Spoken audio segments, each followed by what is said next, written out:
Local shipyards could have built at least some of BC Ferries' major new vessels right here at home instead of in China. That's the conclusion of a previously unseen report obtained by CHEK News given to the province 2 years ago.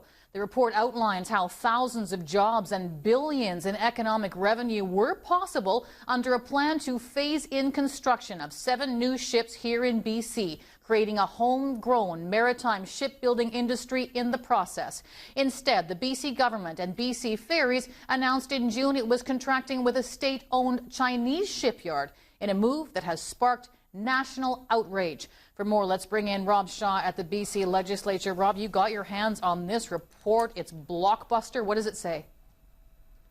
Well, Stacey, it's a report right here that basically says, BC's largest shipbuilder, Seaspan, could have at least partially built some of the ferries that BC Ferries has decided to build in China, and that would have led to a burgeoning maritime shipbuilding industry here in BC. The report, written by Shiroka Consulting, commissioned by Seaspan, said BC Ferries, the provincial and federal governments would have to put a premium on local jobs and the economy as part of the process for the big new vessels, or else get risked undercut by foreign shipyards. A statement here from the report: BC Ferries does not specify targets or percentages for BC or Canadian content. This places domestic shipbuilders at a competitive disadvantage as foreign labor rates are significantly lower. While this approach may yield a lower cost in the narrowest sense, it overlooks the employment, wage earnings, and contributions to BC and Canada's economies and GDP. Well, that is exactly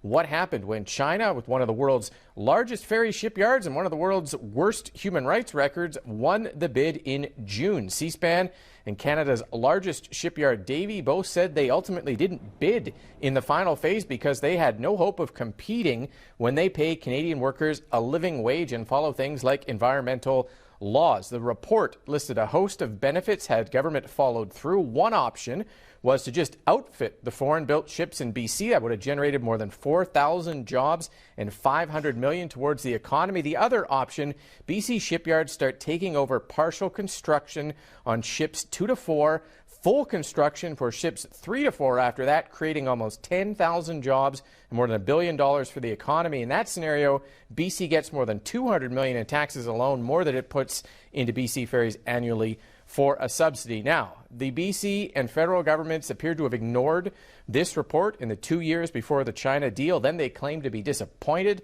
at the outcome. Since that China deal was announced, organized labor groups have blasted the province for failing to support local workers. There's been a national backlash for federal funding as well. BC Ferries says it did meet with Seaspan at the time of this report to learn more. The report wasn't detailed enough to act upon. In a statement, the corporation say there was no actual plan submitted for how the work would be done, what capacity would be required, how long it would take, or what the cost impact would be for BC Ferries. It provided none of the essential details needed for BC Ferries to assess. Even if we had wanted to pursue that path, there was nothing concrete to act on. Now, BC Transportation Minister Mike Farnworth unwilling to do an interview today, issuing a statement that I'm not going to read to you because it has nothing to do, does not address any of the questions raised by this report. The key takeaway here, though, Stacey, clear warnings 2 years in advance that major shipyards could have built these ferries here if the province and the federal government wanted to create a shipyard building capacity here. Instead, they claim to be disappointed at the end result.